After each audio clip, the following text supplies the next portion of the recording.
Bismillahirrahmanirrahim. Assalamualaikum warahmatullahi wabarakatuh. Kalau di video-video sebelumnya kita membahas tentang negeri Yunani dan Persia ya, di mana Persia itu melawan Yunani dan sedang perang di sana. Dan bagaimana keadaannya di daerah Hindia ya, terutama di India dulunya, tepatnya di Pakistan sekarang. Nah, ternyata uniknya di daerah Pakistan itu yang sekarang ya, kalau dulu namanya masih India. Di daerah Pakistan itu, bahasa yang digunakan itu sama dengan bahasa yang digunakan oleh orang-orang Yunani maupun orang-orang Persia. Nah, di daerah itu dulu itu namanya di kota di daerah Pakistan itu dulu namanya bukan Pakistan ya, itu namanya Mohenjo-daro. Nah, kenapa kok bahasanya bisa sama? Kita bahas ya setelah yang berikut ini. Tapi jangan lupa yang belum subscribe, silakan subscribe dulu supaya dapat update berita-berita terbaru dengan cara subscribe dan pencet tombol loncengnya.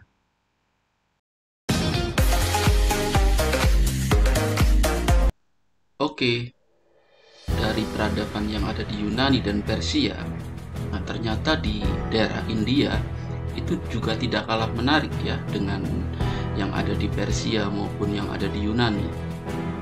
Di sana juga peradabannya tinggi juga. Nah, kira-kira pada kurun waktu berkuasanya orang Sumeria di kota Ur, jadi sekitar tahun 2500 ya sebelum Masehi, di lembah Sungai Indus ya, bengawan besar ya, sungai besar yang mengaliri Pakistan sekarang ini, berdirilah sebuah kota yang sangat besar. Nah, ini gambar kotaknya nih ya, kira-kira gambaran plan kotaknya kayak gini nih di sana ya. Nah, yang memiliki saluran air yang bersih dan kanal-kanal, kuil-kuil, rumah-rumah penduduk dan toko-toko. Nah, ini kotaknya seperti ini. Nah, mungkin ini adalah bagian kecilnya ya, tapi dari aliran sungai dan sebagainya di sini disebutkan, tapi mungkin di sini tidak terlihat ya. Nah, negeri itu ya namanya Mohenjo-daro. Ini adalah site plan dari Mohenjo-daro. Sebelum ditemukan kota itu pada tahun 1920, jadi kota itu ditemukannya ya, orang jadi tahu ternyata ada kota ya, itu tahun 1920. Tidak ada yang menyangka bahwa di daerah tersebut pernah ada pemukiman megah seperti ini ya. Temukan pula bermacam-macam benda-benda ya yang sama menariknya dengan peninggalan di bekas kota Ur. Nah, belum diketahui orang seperti apa yang mendirikan Mohenjo-daro. Yang kita ketahui cuman daerah itu nantinya didatangi oleh suku-suku bangsa yang menjadi nenek moyang dari orang-orang India dan Pakistan sekarang ya. Nah, menariknya di sini bahasa suku tersebut ya itu adalah mirip dengan bahasa orang Persia dan Yunani. Begitu juga dengan bahasa orang Romawi dan penduduk wilayah Germania. Ya, coba kita lihat ya, ini Mohenjo-daro. Nah, ini kotaknya kayak gini nih, kota Mohenjo-daro. Ya, kubus-kubus begitu ya. Nah, di wilayah Germania ya, itu di Romawi dan penduduk Germania, di sana ada persamaan nama-nama ya. Kita lihat dulu di sini. Nah, Mohenjo-daro ini ternyata juga ada filmnya juga nih ya. Jadi nanti buat generasi muda sekalian yang ingin tahu bagaimana Mohenjo-daro, ini ada filmnya nih, Mohenjo-daro dari India nih kalau salah film. Nah, ini ada bahasa yang digunakan oleh Mohenjo-daro di sana. Nah, sebelumnya kita lihat ya, kita ke Google Translate ya. Nah, ada persamaan di daerah Germania sana ya, dan Romawi ya. Itu yang sebenarnya menjadi akar dari bahasa-bahasa yang lainnya, seperti ya dalam bahasa Indonesia Bapak ya.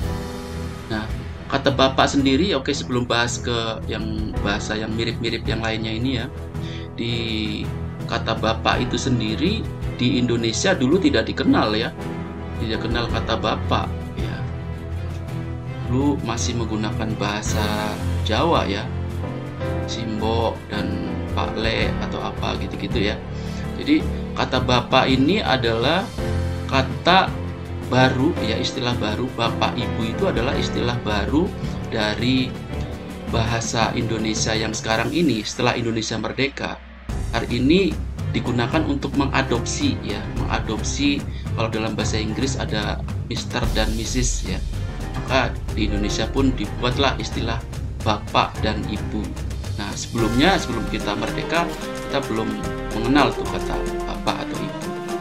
Nah, kita sekarang searching ya, kata Bapak ini ya, kata Bapak, kita searching dalam bahasa ya, dalam bahasa Latin. Nah, Bapak dalam bahasa Latin ini namanya pater ya, pater. Nah, pater ini mirip-mirip dengan bahasa Inggris. Nah, kita cek ya, bahasa Inggris. Bahasa Inggris.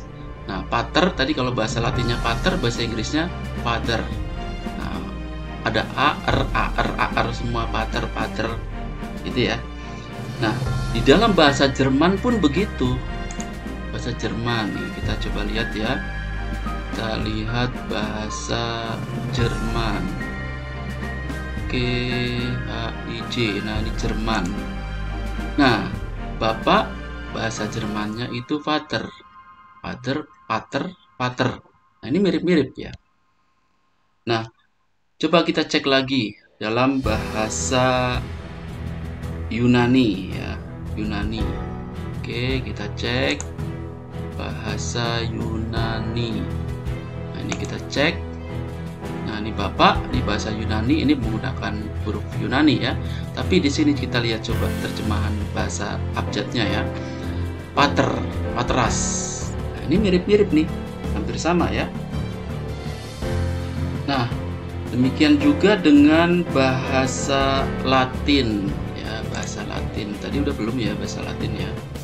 Oke, coba kita lihat bahasa Latin. Nah, bahasa Latin Bapak itu pater. Nah, jadi mirip-mirip nih ya. Jadi bahasa di Germania itu mirip-mirip ya. Nah, di antara pemakai rumpun bahasa itu yaitu orang India dan orang Germania lah yang tinggal paling berjauhan satu dengan yang lain. Oleh sebab itu, semua bahasa yang termasuk rumpun tersebut disebut dengan Indo-Germanica. Indo-Germanica di sini ya. Coba kita lihat ya. Nah, ini rumpun Indo-Eropa ya, bahasa rumpun Indo-Eropa yang dimana bahasa itu sudah ada dari tahun 4000 BC ya, sebelum Masehi. Ini BC ya, sebelum Masehi. Nah, ini kemudian turun ke bawah menjadi bahasa-bahasa yang sekarang ini kalau ke bawah terus ya. Nah, ini ada Italo-Celtic, ada bahasa Italik, ada Celtic, ada Latin. Ya, ini bahasa Latin. Sampai Germanik. Nah, ini mungkin bahasa Germanik nih ya. Bahasa Germanik tadi itu tahun 1000 sebelum Masehi. Ini rumpunnya dari Proto-Indo-European ini. Nah, ada bahasa Helenik juga. Nah, ada bahasa Indo-Iran di sini. Nah, ini rumpun bahasa akarnya seperti itu. Oke. Nah, Yang hebat di sini ya, melalui bahasa Sanskerta ya, di Indo-Germanica ya, bahasa yang termasuk rumpun bahasa Indo-Germanica, lalu kemudian masuk ke bahasa Sanskerta. Nah, yang di atas ini bahasa Sanskerta nih. Nah, yang bawah ini adalah bahasa Jawa nih, Hanacaraka. Mirip-mirip nih ya. Jadi ada kemiripan di sini. Nah,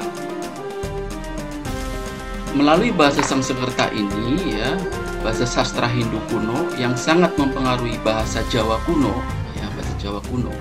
Lalu kemudian menjadi bahasa Indonesia yang modern. Nah, bahasa Indonesia modern ini adalah bahasa kumpulan dari berbagai macam bahasa, termasuk bahasa Melayu juga, ada bahasa Portugis, ada bahasa Belanda, ada bahasa Inggris juga masuk. Jadi campur-campuran dari bahasa-bahasa itu menjadi bahasa Indonesia yang kita kenal sekarang ini. Jadi luar biasa nih ya, bahasa Indonesia ini merupakan bahasa pemersatu nih. Jadi kita itu merupakan diuntungkan di sini ya, karena memiliki bahasa pemersatu. Jadi antar pulau-pulau itu punya bahasa yang sama, yaitu bahasa Indonesia. Beda dengan India. Oh, India bahasa-bahasanya macam-macam ya di sana ya, nggak ada bahasa yang menjadi pemersatu. Oleh karena itu di India bahasanya yang digunakan sebagai pemersatu itu adalah bahasa Inggris di sana. Oke, nah bahasa Indonesia yang modern yang kita pakai sekarang ini masih ada kaitannya dengan rumpun bahasa Indo-Eropa tadi ya, yang kita bahas di sebelumnya, Indo-Eropa ini. Nah, ini Indo-Eropa. Ini nanti masuk ke Indonesia sini. Oke. Nah, memang aneh ya, tetapi ini adalah sebuah teka-teki. Apakah hanya bahasanya yang mempunyai kemiripan, atau beberapa di antara bangsa-bangsa itu penuturnya terikat pula oleh hubungan darah yang jauh? Masih ada nggak di hubungan darah nih, kok bisa sampai sama nih? Yang jelas orang-orang Hindu yang berbahasa Indo-Germanica, yaitu terutama orang tadi ya, yang di film Mohenjo-daro tadi ya, di sana ya. Nah, menurut cerita dari Ernest Gombrich ini dalam bukunya, itu dikatakan bahwa orang-orang Hindu yang berbahasa Indo-Germanica itu masuk ke wilayah bumi Hindia itu dengan cara seperti aksinya penduduk penaklukan penduduk Yunani oleh Doria. Jadi demikian ya kisah tentang bahasa ya, bahasa yang kita gunakan itu dulu runutannya seperti apa. Oke, begitu saja, semoga bermanfaat. Wassalamualaikum warahmatullahi wabarakatuh.